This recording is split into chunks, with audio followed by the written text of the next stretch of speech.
राजा जनक जी को जो विवेकामृत का मंगलमय प्रसाद सेवन करा चुके हैं,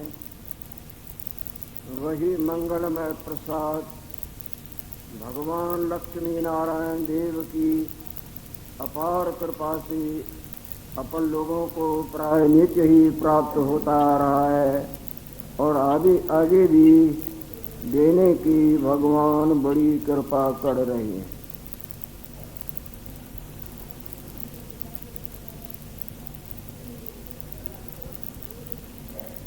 जब तक प्राणी की ये मिथ्या हम वासना निवृत्त नहीं होती, तब तक लाख यत्न करे इसके भय शोक दुखों की निवृत्ति हो ही नहीं सकती।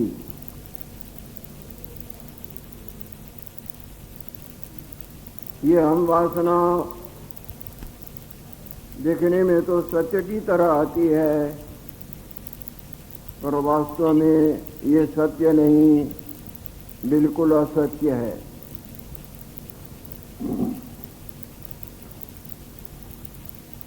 जिस तरह सपने में हम वासना सत्य की तरह भासती है और उस वासना में अपना आप भी, संसार भी, लेना देना, भला बुरा सब सत्य की तरह पड़ा भासता है, पर वास्तव देखा जाए तो जागृत में उस मिथ्या वासना का रंचक मात्र भी औकात नहीं।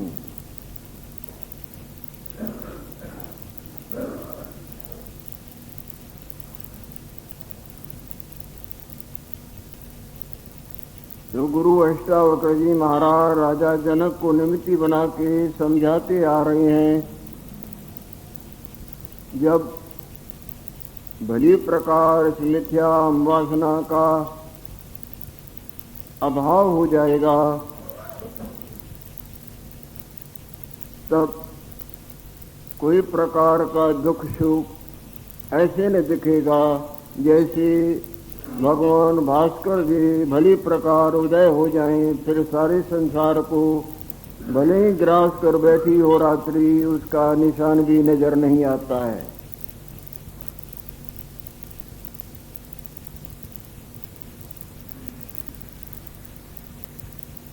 कल के प्रसंग में जिस तरह राजा सिखी ध्वज सब त्याग करके आया है और वहाँ बन के लकड़ियों तक को, लंगोटी तक को भी भस्मीभूत कर देता है, तो भी उसको चैन नहीं आती। देह के त्यागने पर भी गुरु कुंभमुनि जी महाराज, जो वास्तव में चुराला देवी है, समझाती है कि तुम एक देह का त्याग करोगे तो दूसरे कपड़े पहन लोगे।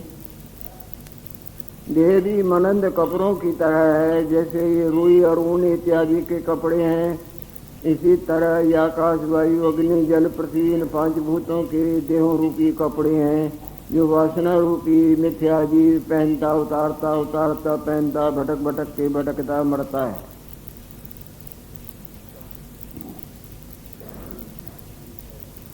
जब पहनने वाली जड़ उखड़ जाएगी तो आगे वृक्ष ही नहीं दिखेगा। बाकी जितने भी कर्म धर्म हैं वो मानो पेड़ के ऊपर के हिस्सों को काटना है। भले कितना भी फलों फूलों पत्तों को काटो, टहनियों को काटो, सुर को भी काट दो, यदि जड़ बनी रहेगी तो फिर वो वृक्ष उग सकता है और उगेगा।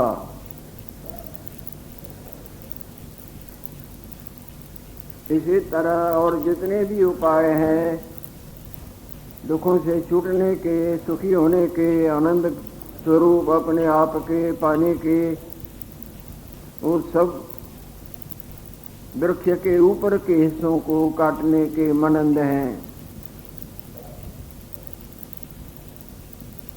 और स्वरूप का ज्ञान जो है, मिथ्याहम वासना का त्याग जो है, ये मूल को काटना है। मूल उखड़ गया, भले सारा वृक्ष पड़ा रहे, मैलों में क्यों न होवे, वो समझो दिखते दिखते दिखते दिखते मटिया मेट हो जाएगा।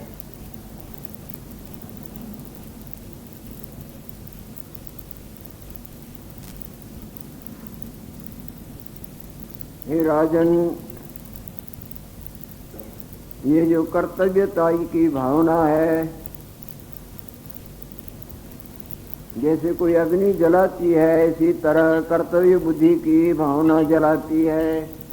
ये कर्तव्य तब मानता है जब अपने आप को भूलता है, अपने को पंचभूत मूर्ति मात्र जानता है। जब अपने को वास्तव स्वरूप आत्मस्वरूप जाने तो कर्तव्यताई का भाव ही इसके हृदय में नहीं उठेगा। जब स्वप्ने वाला अपने को जानता है तो स्वप्ने वाली क्रियाओं का अपने को करता और ये भोगता और ये ऐसे मेरे सब मानता है।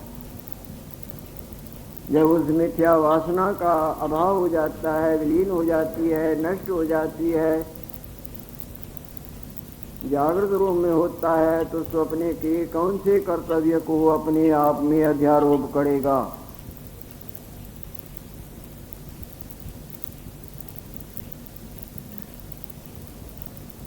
उसमें दृष्टांत देते हैं कि जिस वृक्ष के जड़ में अग्नि लगी हुई हो, वो कैसे हरा भरा हो सकता है।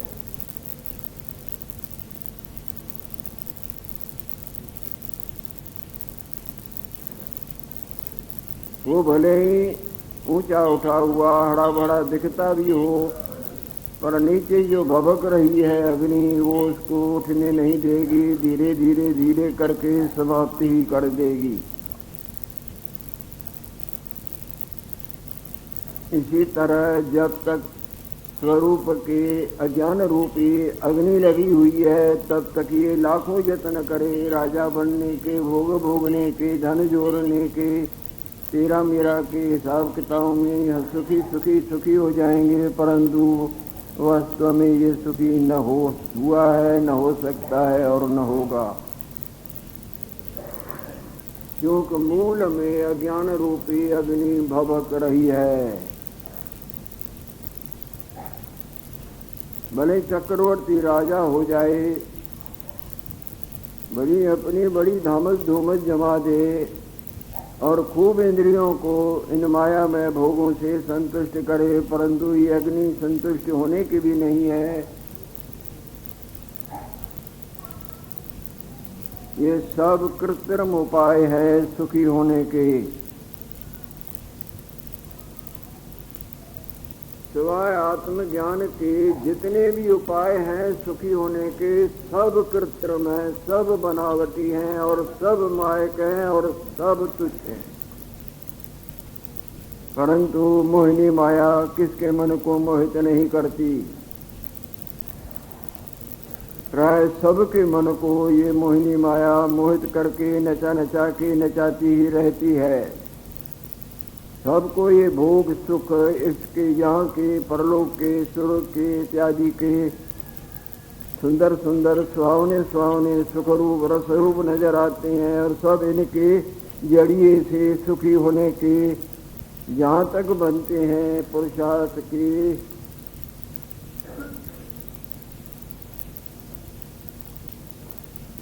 पुरुषार्थ के पहाड़ से छलांगे मारने में कोई कसर नहीं करता,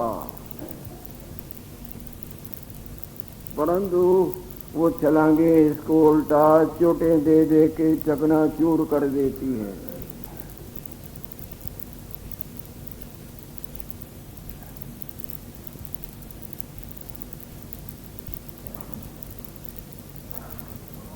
जब वास्तवताई का इसको बोध होगा तो कर्तव्य बुद्धि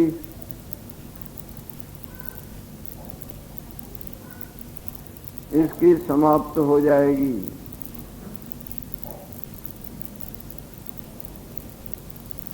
मानो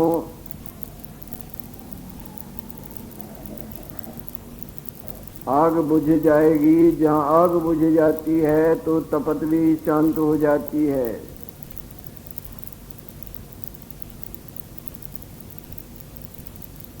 ये वासना रूपी जो आग है ये प्राय सबके मन को जलाती है और उस जलन के बुझाने के लिए देश में देशांतरों में ट्रेनों में, प्लेनों में, लोक में, परलोक में भाग भाग भाग भाग दौड़ दौड़ करते, ये सुखरूप वो सुखरूप, ये कर्म करेंगे तो सुखी होंगे, ये जगह, ये अनुष्ठान, ये बात, ये खाना, ये पीना, करते करते करते करते युगों जन्मते मरते मरते मरते जन्मते भटक भटक के भटकते रहते हैं, परंतु इसकी वो आग नहीं बुझती। यही बात विद्याधर जी महाराज ने काकभुजंडी जी महाराज के चरणों में आके अपने सिर कोई नहीं झुकाया, मन का माथा भी झुकाया है और बड़ी नम्रता से गुरु काकभुजंडी जी महाराज के चरणों में सारा दुख अपना निवेदन करते हैं कि मैं युगों युग जिया हूँ और इन इंद्रियों का साथ करके सुख के लिए मैं केवल इस लोक में नहीं, कोई लोक रहा नहीं है जहाँ नहीं गया होगा, और इन इंद्रियों का साथ करके सुख की इच्छा को लेके बड़े बड़े यत्न किए, कोई भोग मेरे से नहीं छूटा और बहुत बहुत अरसा आंखों से, कानों से, रसना से, त्वचा से, स्पर्श से, गंध से, मान से भुगतान किया और बहुत किया, परंतु मेरी जलन न बुझी। वासना रूपी अग्नि उल्टा और भड़कती जाती है, तो इस वासना रूपी अग्नि के ताव से मैं बहुत संतप्त हुआ, दुखी होके इसके बुझाने के लिए अब आपके श्री चरणों में आया हूँ। मेरे पर कृपा करो, जिस तरह ये भोग भोगने की, सुखी होने की मेरी जो ये दुर्वासना है ये समाप्त।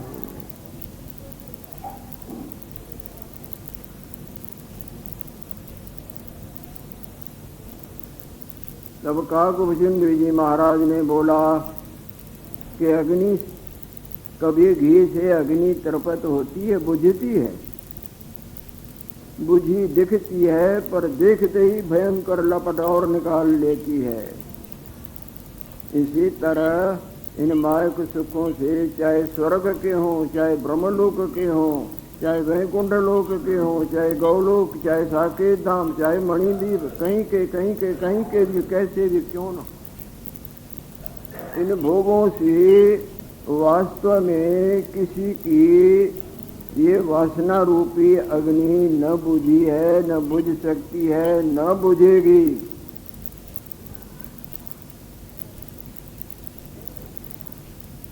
जबकि अग्नि में शांति देने की शक्ति ही नहीं तो वो देगी कहाँ से?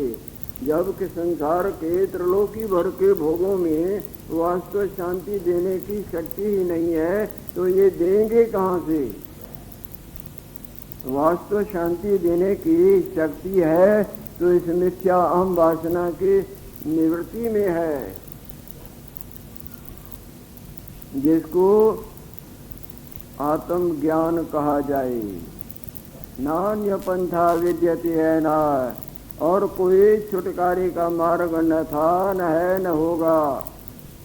अब तक जितना भी जीवन काटा है सोचा तो होगा ना, किसकी खोज में काटा है?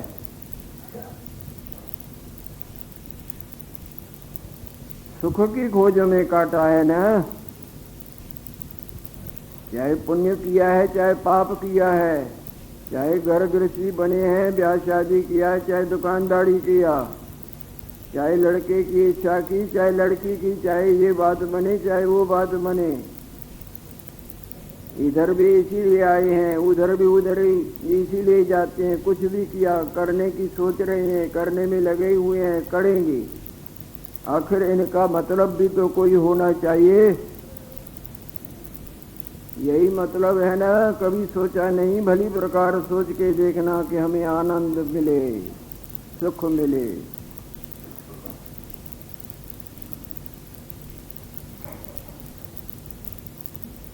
अनंत यत्न करने पर भी निगाह करना पड़ा, अनंत यत्न करने पर भी वास्तव आनंद अभी तक न मिला।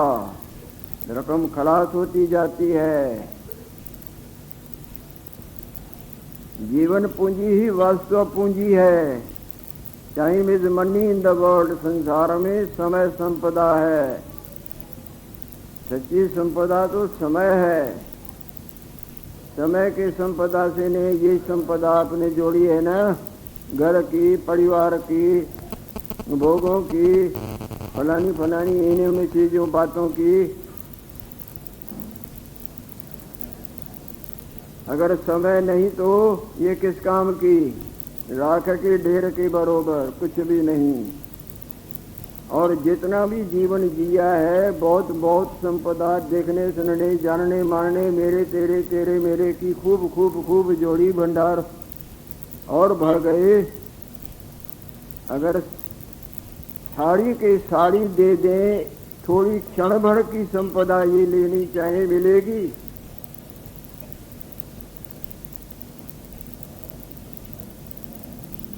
इतना जीवन खर्च किया इस मायक संपदा को जोड़ के सुखी होने के लिए, परंतु अभी तक वास्तव सुख नहीं मिला है। कई दुखों के कांटों से मन बिंधता ही रहता है।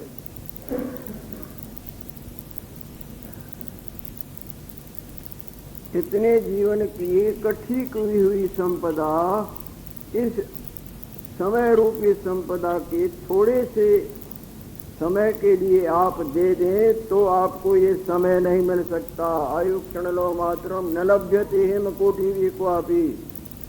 क्षण मात्र आयु। करोड़े स्वर्ण के मोहरों के भारों के भार दें, भंडार भर दें तो रंचक मात्र भी नहीं मिल सकती। अब तोलें, अपने मन रूपी तराजू में तोलें कि कौन सी संपदा है। तो अपने के अरबों खरबों की संपदा जागृत के धेले का मुकाबला नहीं कर सकती। इसी तरह समय रूपी संपदा के आगे ये कुछ दम नहीं भर सकती। ये सब चली जाएं और समय रूपी संपदा है तो उससे अनंत गुना ज्यादा होकर मिल सकती है। और समय नहीं तो ये अरबों खरबों भी मट्टी के ढेर के मनंद हैं, कुछ भी नहीं। तो विद्याधर जी महाराज आप देखें कि जितना इतना जीवन खोजा तो किसको खोजा? भाई लड़का भी, पत्नी भी, पति भी, घर भी, कपड़े भी, देखना सुनना, खाना पीना, ये किया वो किया, झूठ किया, सत्य किया, पुण्य किया, पाप, कुछ भी किया तो सुखी होने के लिए न, पर अभी तक उनसे सुख न मिला। एक सुख और उसके पीछे दुख, थोड़ा सुख चकमाकार जैसे पक्षी को फंसाने के लिए मीठा फल दिखा के गला घोंट देती हैं, मछली को फंसाने के लिए कुंडी में मांस मिला के थोड़ा चश्मा और फिर गला पकड़ा जाता है मछली। इसी तरह मृग को कान का रस दे के उसका गला पकड़ लेते हैं।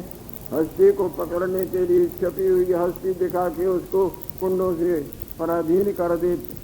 इसी तरह ये माया के सुख हमको सुख का चकमा दिखा के हमारे को उल्टा माया के कारागार में उल्टा और बंदी बना देती।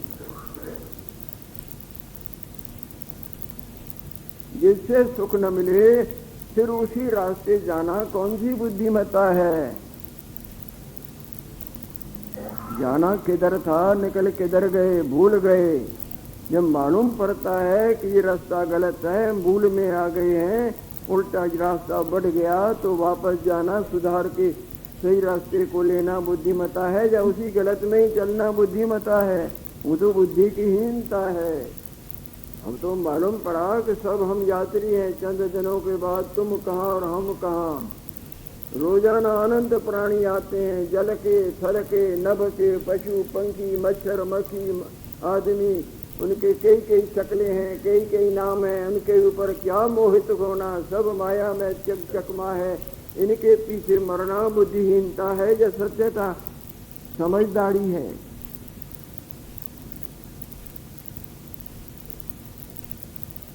उस दिन में देर नहीं है जब हम न दिखेंगे और तुम न दिखेंगे। जब हम तुम ही नहीं तो हमारा तुम्हारा कहां से आएगा। इसलिए जो समय निकल गया, जो गलती से हमने काम किया उसको सुधारना बुद्धिमता है ना, या उसी के पीछे आगे बढ़ना बुद्धिमता है, वो तो बुद्धि की हीनता है। आप सब सुख के खोजिए, आप क्या सारा सारा संसार, सब मच्छर मक्खी जीव जंतु सर्वे स्वार्थ परायणा, सब अपने अपने सुख के अर्थ से बंधे हुए पड़े नाचते हैं। परंतु सारा जीवन काटने पर, इतना जीवन काटने पर भी इस मायक भोगों से हमको वास्तव सुख न मिला तो सुख कैसे मिलेगा, उसकी खोज करनी है, उधर बढ़ना है, यही बुद्धिमता है। नहीं तो बुद्धिहीनता तो फिर 84 में भटका के मारती रहेगी। तो ही गुरु वैष्णव जी महाराज समझाते हैं, इस मिथ्या वासना का निवारण करना ही बुद्धिमत्ता है। बाकी धन जोड़ना, भोग भोगना, ऐसे तो किस चोले को भोग नहीं है। सब कोई अपने भोगों से प्रसन्न है। मच्छर मक्खी कीट पतंग अपने अपने भोगों से प्रसन्न हैं।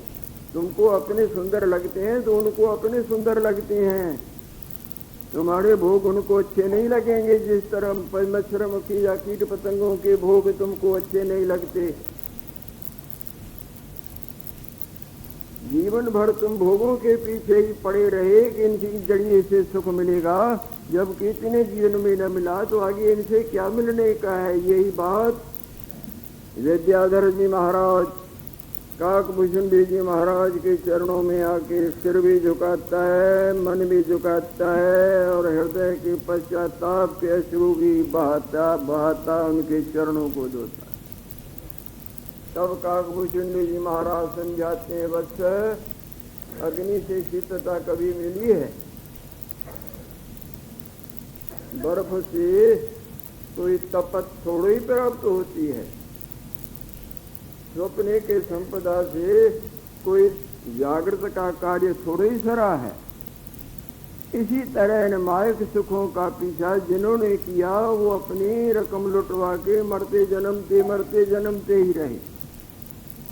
ये सब सुखरूप नजर आते हैं, पर वास्तव में ये सुखरूप नहीं। वास्तव में सुखरूप तुम्हारा आत्म भगवान है,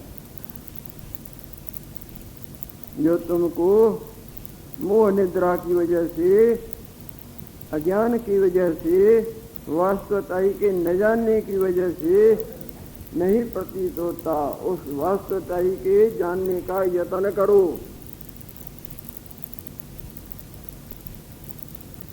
और सब तरफ से पुरुषार्थ को त्यागो। यदि सचमुच में अपना जीवन कल्याण करना, सुखी करना और चाहते हो, यात्रा सफल करना चाहते हो, तो सब तरफ से मन का मोड़ मोड़ के सत्य के परायण जीवन अर्पण करना होगा। छोड़ो ना दक्षिण दिशा की तरफ जाने, मालूम नहीं पड़ा इधर यमपुरी है, तुमको उत्तराखंड की तरफ चलना है ना। भूल में निकल आए हो, अब भूल सुधारो, उत्तराखंड की तरफ चलो। सारा जीवन भोगो तेरे मेरे मैं तेरे इन उन बातों में नष्ट किया। अब तो सावधान हो के अपने वास्तव स्वरूप के जानने का पुरुषार्थ करो।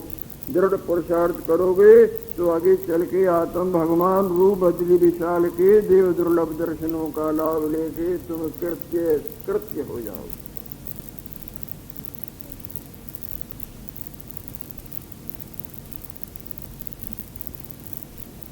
जिसको तुम सत्य समझते हो ये तो सब कल्पित मामला है।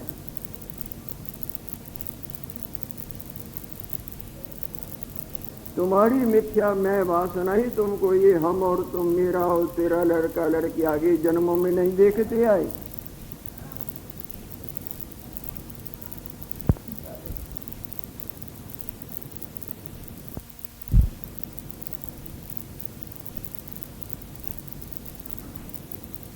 हर चोले में परिवार भी दिखता है, भोग भी दिखते हैं, अपना वो चोलो भी दिखता है और बड़ा प्यारा लगता है।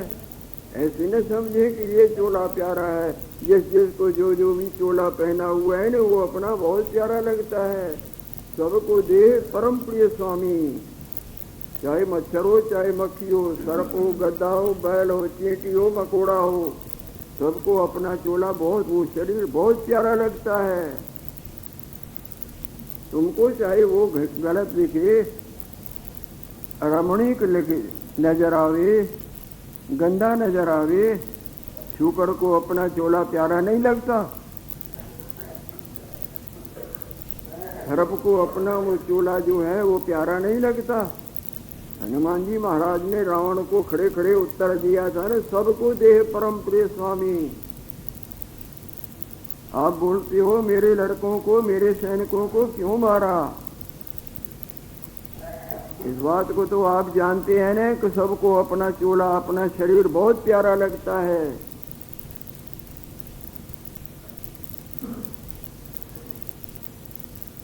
सबको देह परम प्रिय स्वामी। मारे समय इन दुष्टों ने, इन गलत कर्मियों ने रात दिन जिनकी गलतियों में, प्रकृति के नियमों के उल्लंघन रूप गंध में ही जीवन यात्रा कटती है, इन्होंने जो मेरे पर हाथ उठाया तो मैं देखता रहूं।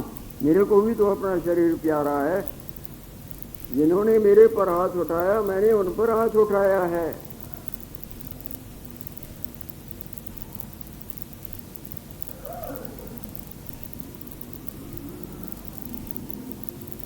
ये मैं मारे थे, मैं जिन्होंने मेरे को मारा है मैंने उनको मारा है, दूसरों को थोड़ा ही मारा है। तापे बांधे तने तुम्हारे इसके ऊपर, तुम्हारे लड़के का कसूर है, किसने मेरे को बांधा, क्यों बांधा? मैंने इन पर हाथ थोड़ी उठाया, जिन्होंने मेरे पर हाथ उठाया उन पर हाथ उठाया है। और सबको अपना शरीर प्यारा है, मेरे को भी अपना शरीर प्यारा है। क्या मैं अपने शरीर की रक्षा न करूं जैसे सब कोई करता है? ऐसे जब जब भी जैसा जैसा भी आपने चोला पहना है, अब तो ये अच्छा नजर आता है ना। जब दूसरा चोला था तो वो अच्छा नजर आता था।